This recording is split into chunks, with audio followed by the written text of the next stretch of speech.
Good morning. Welcome to our Bible study this morning. We'll be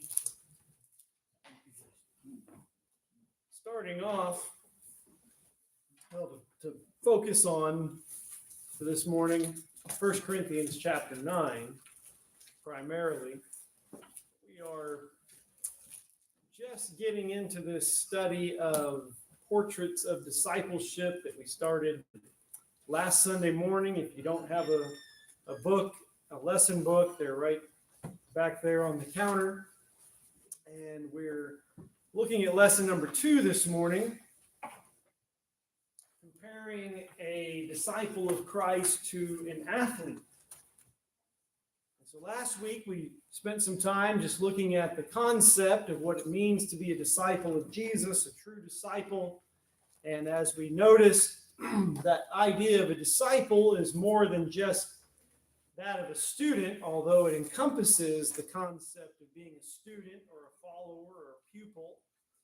But it goes much further than that, as we looked at and as we discussed, that in that concept of being a disciple, there is the imitation of the one that you are learning from. There is the following of the master to the extent that you are imitating and taking on the master's philosophy of life and way of thinking and approach and all of that. So as we think about being disciples of Jesus, we're not just academically learning what Jesus teaches.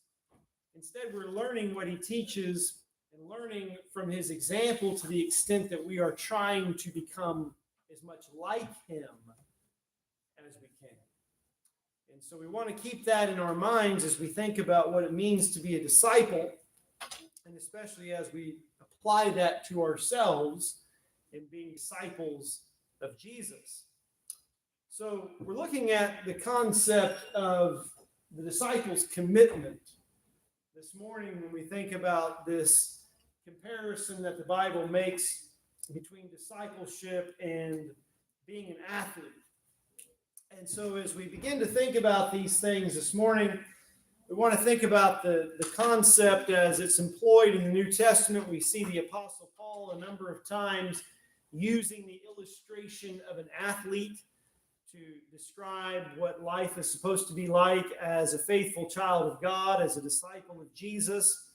And that's all rooted in the background of the athletics that were common in ancient times in the days of the apostles in the first century. And the ancient Greeks, of course, had their athletic events, their games.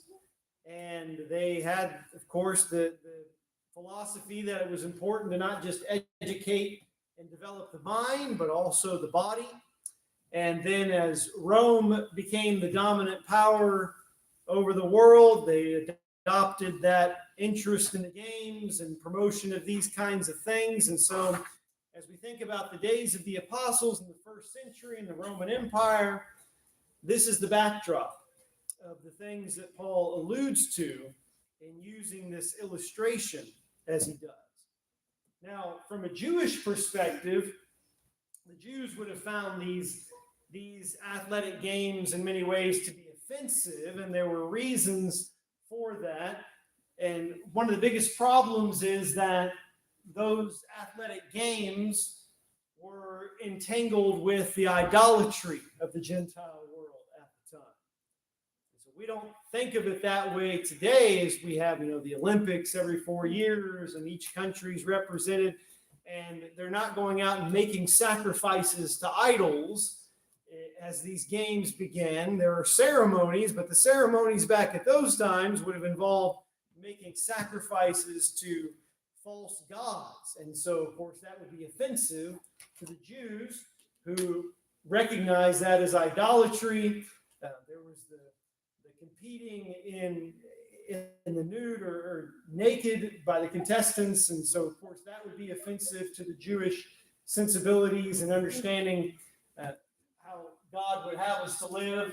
But we have these games that were prominent back in the first century, the Isthmian Games, the Nemean Games, Pythian Games, and of course the Olympian Games. And the Isthmian Games were the ones that were connected with the city of Corinth. just outside the city of Corinth every 2 years. And we have Paul making reference to athletic games in his letter to the Corinthians. His first letter to the Corinthians, probably the Isthmian Games would be what would be the backdrop for those references. Of course, they had the Olympian Games held every 4 years, the biggest and most celebrated of these events from which we get our modern Olympic concept today. And so you had all these different events that would be involved in the game. The athletes would compete in races and jumping, discus, javelin, wrestling, boxing, even contests between heralds and trumpeters. And so as we think about the training involved, that's the first thing that we want to consider here is there were very strict rules about all of this. So let's look at 1 Corinthians chapter 9.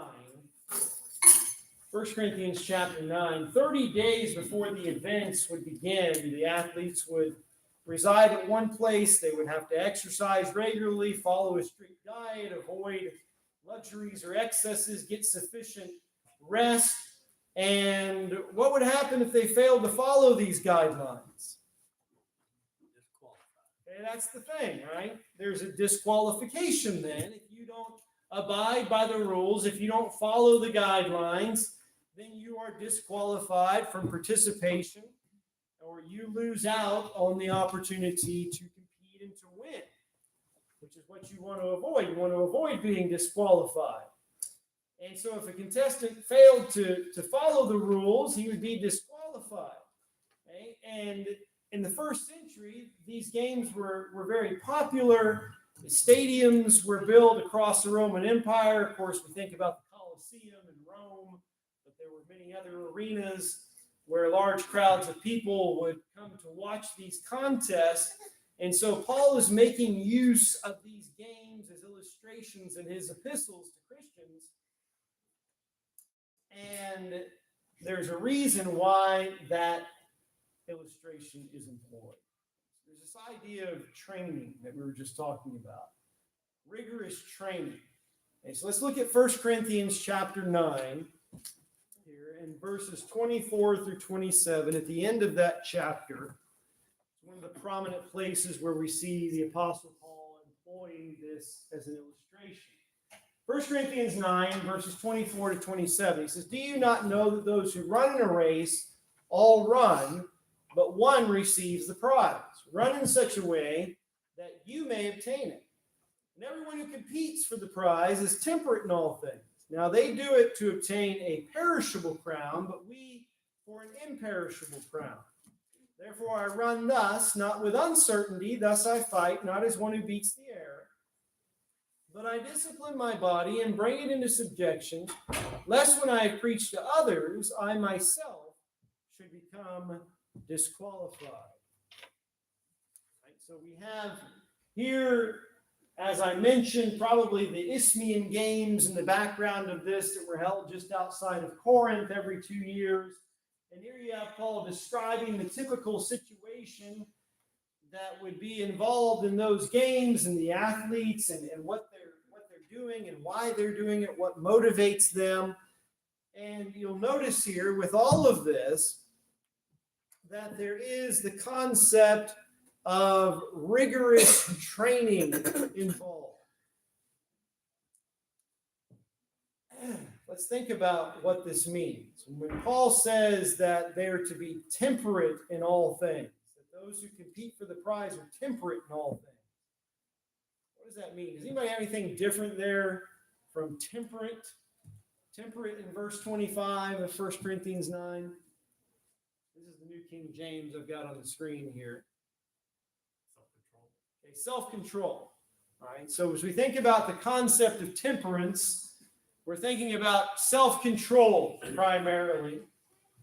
And you see the word temper there and the word temperate, right? Bringing it under control, shaping it, fashioning it into what it should be. Oftentimes we think of controlling one's temper as being part of that. Of being temperate in all things, being self-controlled, or being self-disciplined. And that's what's needed. That's what's involved as we think about the athlete training and preparing for the games.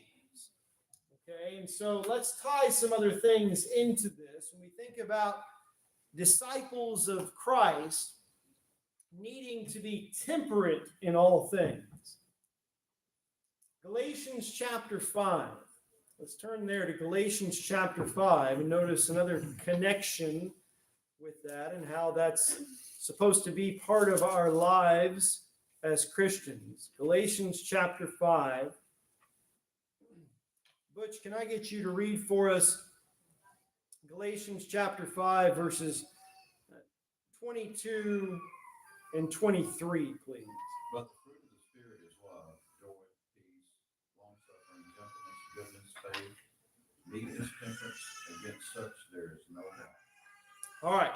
The fruit of the Spirit, right, involves that same word there, temperate or self-controlled, as Paul mentions there in Galatians chapter 5.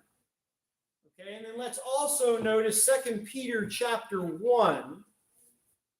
2 Peter chapter 1, as Peter talks about those things that we are supposed to be adding to our faith. In 2 Peter chapter 1, and Neil, can I get you to take for us 2 Peter 1, verses 5 and 6, please? Also, for this very reason, giving all diligence, add to your faith virtue, knowledge, self-control, perseverance, godliness. All right. There again, we have our term that is used there in verse 6 in particular. It's translated self-control or temperance in some versions. Okay. So that's the concept that we're looking at here. When Paul says the athlete is temperate in all things, right? You think about what we were talking about with those that would compete in the games, those that compete in athletics. How is an athlete temperate in all things? What things? Everything that has to do with being alive. Okay. Their food, their rest, all this sort of thing. All right. So what you eat, what you don't eat, right? You got to be strict in following those guidelines. When you get to bed, when you wake up in the morning, right? Make sure you get enough sleep, enough rest. You have a thought, Gary? Yeah, I think of it temperate to the qualifications of the game. Okay. That's I think that's what it's gotten to, that these are the rules, these are the guidelines, so you got to be focused on them and stay mindful of those things and not disqualify yourself. Okay. And I think about the Bible. We study the Bible and look at it and read it. We must be temperate in understanding and applying it to our lives. Right. Following the guidelines, right?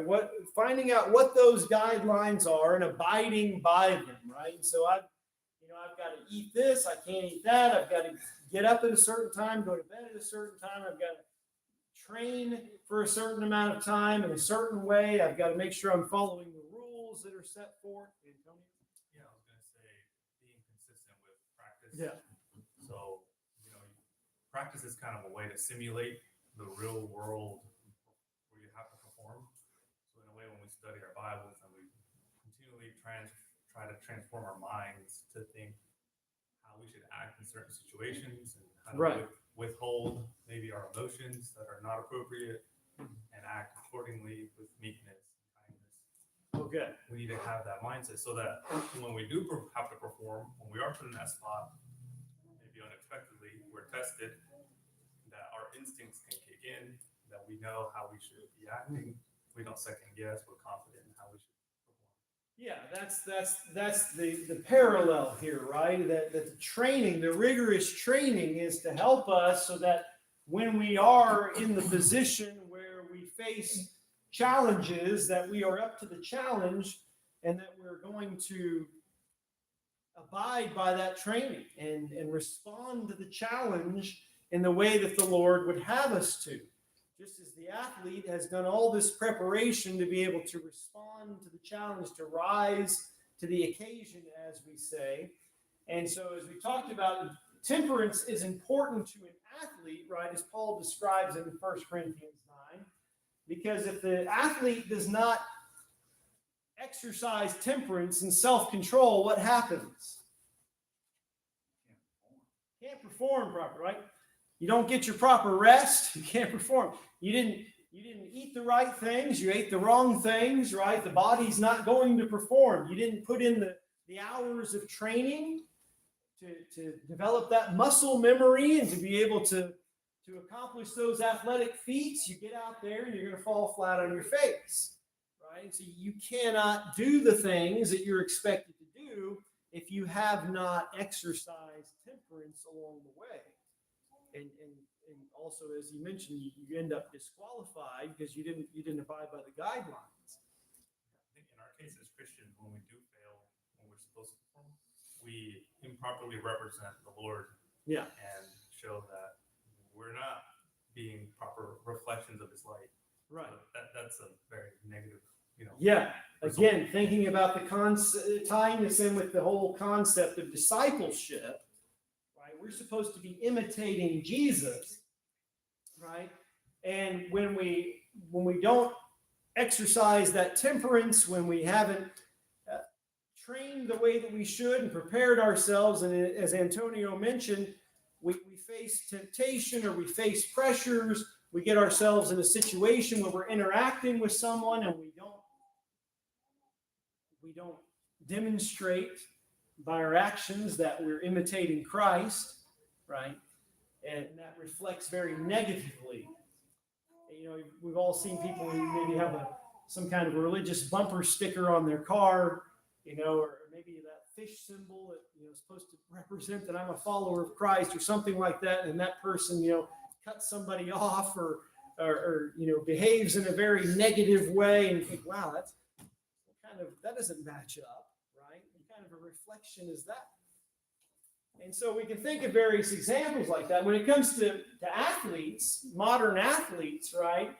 We see where modern athletes at times are very temperate in certain areas of their lives when it comes to the physical preparation. But what do we often also see out of our modern athletes? Instead of being temperate in all things, a person may have great athletic gifts, and yet he's getting arrested here for a DUI, right? He's getting arrested for domestic violence, right? The other areas of life are out of control. And so as we apply that and we think about that in terms of being disciples of Jesus, right? You might say, well, I've really got it together in this area. I'm really following the Lord's instruction in this area. I'm really good at this. I'm really good when it comes to prayer. I always remember to pray. But here in this other area of my life, I'm completely out of control. I'm not doing things the Lord's way at all. And so temperate in all things, as Paul mentions, is important. As we think about disciples of Jesus, right? Now we've been talking about we've been talking about the athletic illustration here. How is temperance important to us as disciples of Christ? We're not just talking about being careful about diet and exercise and sleep here and following the rules in sports. What are we talking about, Gary? Well, I think about it's a mindset of believing, but also staying, I call it a zone, staying focused to what I'm supposed to be doing as a Christian. And one of the things is temperance. I always think in athletes, they get mad at some little something, but boy, they can fly off the handle and start swinging and all that. But we can't do that in the church. Right. We can set our mindset. Hey, I can't do that. That's not allowed. Yeah. And so. Yeah, that's a good point, right? We had that, a few days ago, a good illustration of that with the Braves and the Angels, right? Here we have these elite athletes, right? And they've trained, they've done everything, and then in the middle of the game, all of a sudden, the fight breaks out, right? And like you said, they're swinging on each other. Well, that's not competing according to the rules, right? And guys get kicked out and disqualified and all of that. And so, as we think about that in terms of our lives as disciples of Christ, right, we have to be under control. And we have to be trained by God's word to be under control, to be temperate in all things, as Paul talks about here. Now he mentions some things here in connection with that. In particular, in verse 27, he talks about disciplining or buffeting my body, right? What is he talking about there in 1 Corinthians 9 and verse 27 when he talks about buffeting or disciplining his body? He's getting out a whip and whipping himself physically and beating himself. Is that what this is? Well, in a figurative way.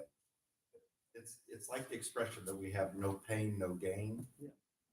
That's would be the modern expression of the point he's making here. If you look at the word here, it's literally the idea like punching. Yeah. But it's a figurative sense that there's going to be effort required. Yeah. And that effort, that word is likening it to pain. And you're lifting weights, or you're training, or you're trying to run, you're going to be sore, right? Because your body is adapting to this. It's going to require effort. Yeah. And it is, as you mentioned, it's the knocking down and subduing your opponent. And in this case, your opponent could be your own body. Right? And yeah, you have to be willing to undergo some things that you may think of as painful and difficult.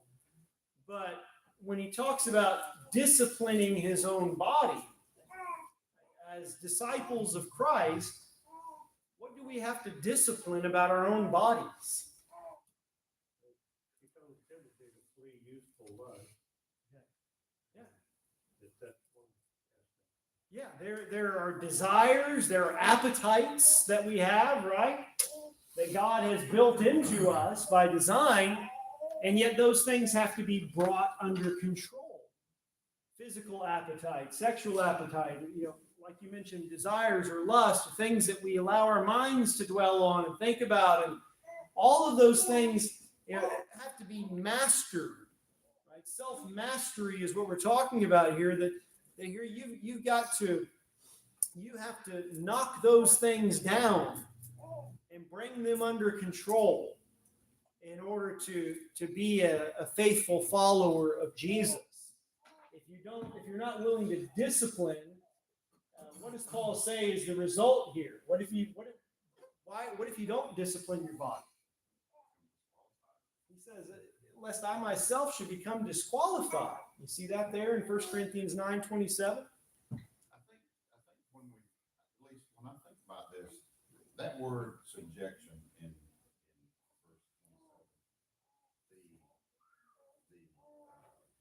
27, the original definition is to be led away into slavery. Like a slave driver is, that continual remembrance. This is what I'm supposed to be. This is what I'm supposed to do. Self-imposing that on you, Right. doing that to yourself, and remembering who you belong to and what you represent in all areas of life. Yeah. And it's it says a stern and rigid discipline, as Todd pointed out. It's that it's a never ending. It's not a casual just once a week I'm ready to few passages. Right. Yeah. It is a rigid practice of these things that I live for God. Yeah. That's right. And we have the modern terminology when it comes to athletics, right? We've got those that are described as weekend warriors, right? The guys that, they don't do anything all week and then, go out and, play a sport on the weekend or run a race on the weekend or whatever. That's not the same as those that are competing in the games, right? And yeah, you're not going to, I'm going to pray once a week, or I'm going to read a few verses of my Bible once a week, or show up on Sunday, and that's going to be good. That's going to take care of me, in my life as a Christian, as a disciple of Jesus for the whole week. Now, there's rigorous training here. There's discipline. There's temperance in all things. There's disciplining your body. This is an everyday thing. Todd? We're attracted to shortcuts. Right. Everybody is. if I've got this problem, well, can't I just take a pill, for example? Yeah. And we're accustomed to that there's a pill for everything. Well, maybe what is necessary is more restraint. Yeah. And it's a challenge. And I was gonna also make the point, man, when we see and are entertained by these, these professional athletes, we're just in awe of what they can accomplish. And we sometimes attribute that, to their talent and to their genetics, and that is there, of course. But what we don't see is the point we've been mentioning, the thousands and thousands and thousands and thousands of hours Right. that those people have had the commitment to dedicate to be able to do that. And I think sometimes we might get into that situation as Christians too, to say, well, it's just easier for that person. Right. They just have Yeah, the exactly. natural inclination to be that way. And we're not seeing the other part, the hard work part. Yeah, that's a good point, right? We can't think of this in terms of, well, some people just have it and some people don't, right? Like a gifted athlete. Well, you're just gifted as an athlete and I don't have that gift. Well, as a Christian, I just don't have that temperament or that personality or that just doesn't come naturally to me. Well, that's where the training comes in.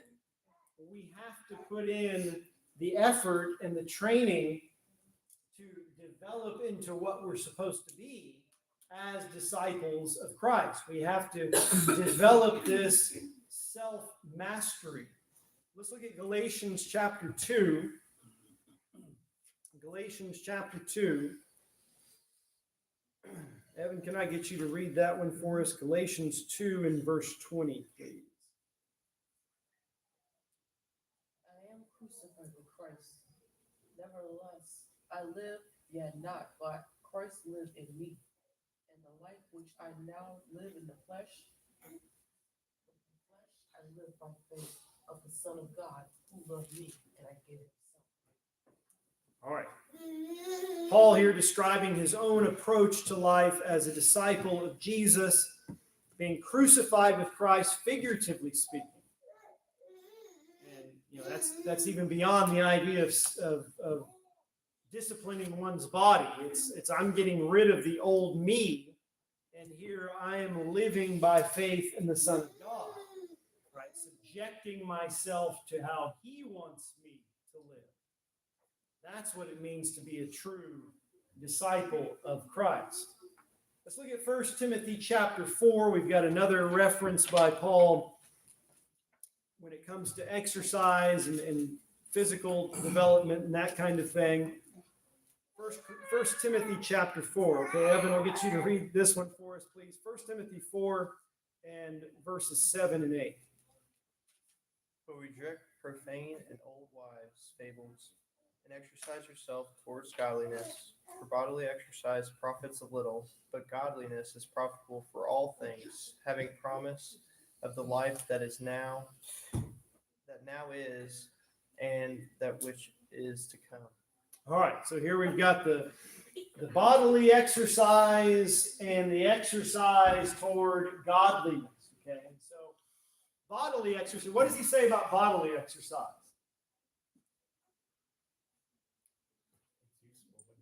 Profits little. Okay, it's useful, it's profitable, but there's no comparison when it comes to that and godliness. Okay, so bodily exercise is profitable. God designed our bodies that way. We're not supposed to be couch potatoes, right? And we do profit from bodily exercise. That's good for us. That's helpful to us. But the benefits of that last for how long? Not very long, right? In the grand scheme of things. Okay. Godliness, on the other hand, how is that profitable for all things? What does he say about that? All right, it's not. It doesn't just help in this life, like bodily exercise. It does help in this life, but it's in view of the life to come, right? Preparing us for eternity. Okay, as we think about self-discipline and training and preparation and exercising ourselves, we're not doing that just for a temporary benefit. we're doing that for an eternal prize, right? An eternal benefit. And so, what are the ways that we can exercise ourselves to godliness? How do we do that?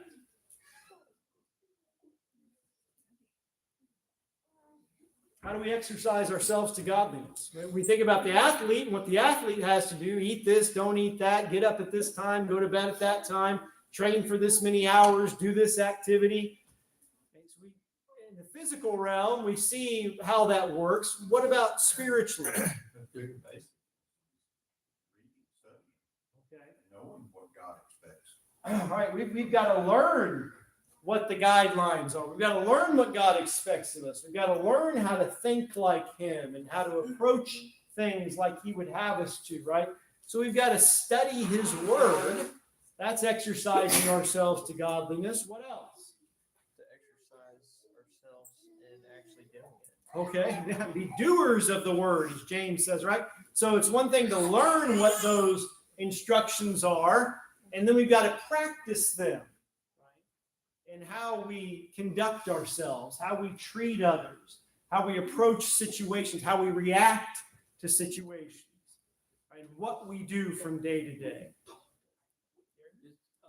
I've compared it to a actual visualize what you're doing.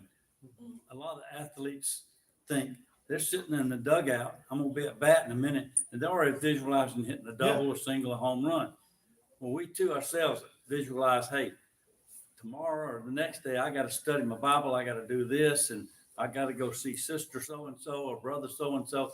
It's a hardcore focus on staying within those guidelines. Okay. Yeah, staying focused on those things, right? And like you said, the mental preparation. What will I do if I'm in this situation? How will I respond if this happens, or if I have to interact with this person? Thinking through all those things, meditating on God's Word and how it will apply to us, how we can carry it out in those situations. What else do we need to do to exercise ourselves to godliness? There's another big aspect of this. It needs to be a regular part of our daily discipline. We need to talk to them. Pray to God. Yeah, spending that time in prayer. What happens if we don't do that? Not much of a relationship, right? You have to listen to the coach.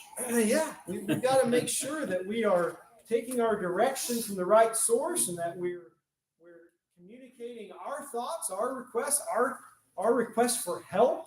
Right? We need help in this, and that we're going to God in prayer and making sure that that's part of our everyday discipline in our lives and what we're doing.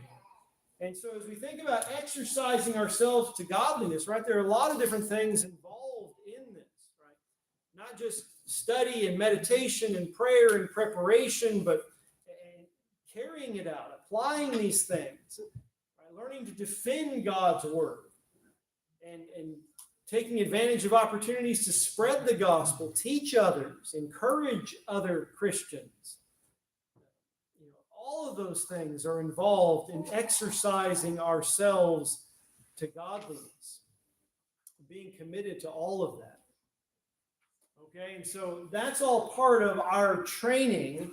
And then, well, we've got to actually compete by the rules, as we've been talking about. We've alluded to this a number of times already. Let's look at Luke chapter 14. Luke chapter 14. Here's where Jesus talks about whether or not we can be one of his disciples. Luke 14. Gary, let me get you to take for us Luke 14, 26 and 27. If anyone comes to me and does not hate his father or mother and mother, wife and children, brothers and sisters, yes, and his own life also, he cannot be my disciple. And whoever does not bear his cross and come after me cannot be my disciple.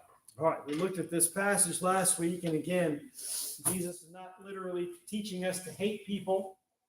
We understand that we're supposed to love our family members and love all people, but the contrast here, as he uses that language, love and hate, the contrast is such that our commitment and devotion to him is to be so far superior to our devotion to anyone else that it's like the contrast between love and hate.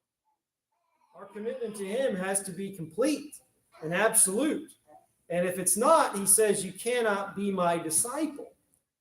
And so the commitment here has to be in place. It's not a half-hearted commitment. You think about if there is an athlete that's going to go to the Olympics and shows up there with a half-hearted commitment, that's not going to be the winner, right? That's going to be somebody who loses out. And as we think about these things, right, we've got to, again, try to apply them spiritually. Now look at 2 Timothy chapter 2. While you're going there. Oh, Dave, go ahead. It's always been difficult for me to kind of understand and process. And we think about some of these Olympic athletes that, you know, they're competing as maybe teenagers, but they've lived away from home for maybe 10 years, away from their parents. Yeah, but this made me think of this, that hating their father and mother. Right. I mean, they're off at a boarding school where, you know, 6 or 7 hours a day they're doing gymnastics. They're not, it's not normal, Yeah. you know, and it's kind of on Jesus' point of hating father and mother is not normal. They don't hate their father and mother, but they've made this commitment. Yeah, this commitment outweighs what would, like you said, what would be considered normal in the approach. And here you're devoting yourself to being trained and learning from this coach or these people. And that's what it takes in order to achieve what needs to be achieved. 2 Timothy chapter 2, we have Paul using this illustration again. Ms. Connie, if you can just take verse 5 there, 2 Timothy 2. And also, if anyone competes in athletics, he is not crowned unless he competes according to the rules. All right, so again, coming back to this idea of if you expect to be crowned, right, receive that crown of victory, to be victorious, to win, what do you have to do? Follow the rules. You got to compete according to the rules. We've all seen examples, right? Even in the Olympics, right, where somebody gets stripped of his medal because he was taking performance-enhancing drugs or didn't follow the guidelines, whatever it was, broke the rules, and so he ends up losing out in the end. Tony and I were blessed to see that first Olympic field in Olympia. And our first thought was, is that all there is? Because it was quite small. If it's been preserved correctly, it's not at all what we thought it would be. And so when we look at all of that, and all the competition, and even today, the training, they give their whole life to that. In the end, it's going to be, is that all there is? Because that will not matter. It doesn't matter at all. Yeah, that's a good point, right? That's a good point. All the fanfare and all the pomp and everything surrounding, athletes and the Olympics and the Super Bowl or whatever it is, right? That is all so small and fleeting and temporary compared to what we're talking about this morning. People look at us and think, well, we're just a bunch of nobodies. Who cares what you're doing? Nobody's tuning, millions of people aren't tuning in to watch what you do, right? As a disciple of Jesus. But what we're involved in is so much bigger than any of that. That's a great thought to keep in mind, right? What's the prize? What's the prize here? Not something temporary. And not like Paul talks about in 1 Corinthians 9, that crown of victory that the athlete would win that was made out of withered celery or something like that, some crown of laurels, very temporary, something that would disintegrate over time. We're talking about eternal life. This is much bigger than even the things that look so big today. Yeah, David, don't you wish we could, somehow get that point across that, who doesn't like to win, right? Who doesn't like to be recognized and get that trophy or get that prize that I put everything I had into this and I won. That's what's going on today. Somebody's going to be crowned. That's a great achievement in this world. Yeah, yeah. But it is temporary. How much more greater is it to get that crown of life Yeah. and to have access into heaven for eternity? Yeah. How great is that? Right. I mean, when you think about how great that moment is going to be, it's an everlasting moment. It's not a fleeting moment, just here today and gone tomorrow. It's there for eternity. Yeah. And how can we bottle that and have people understand that? Yeah, that's what we have to understand. You're right. That's what we have to understand is how significant this is, how big the prize is compared to those prizes that look so big here and now. Like you said, winning the Masters or winning the Olympics or whatever it may be, such a big deal. This is so much bigger than that. There's just not even any comparison. Right? The perishable versus the imperishable crown. And we do need to see that and recognize that. They do it to obtain a perishable crown when it comes to the physical athletes. We for an imperishable crown, as Paul says in 1 Corinthians 9 and verse 25. This is the crown of life. This doesn't fade away. This is heaven with God in eternity. This is so much bigger than anything that might be won or experienced as an athlete here on this earth. So we've got to run to win. And Hebrews chapter 12 tells us what we need to do in order to run in that fashion.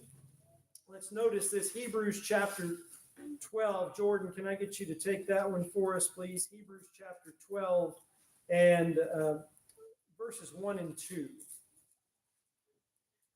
Therefore, since we are surrounded by such a great cloud of witnesses, we must get rid of every weight and the sin that clings so closely, and run with endurance a race set out before us, keeping our eyes fixed on Jesus, the pioneer and perfecter of our faith.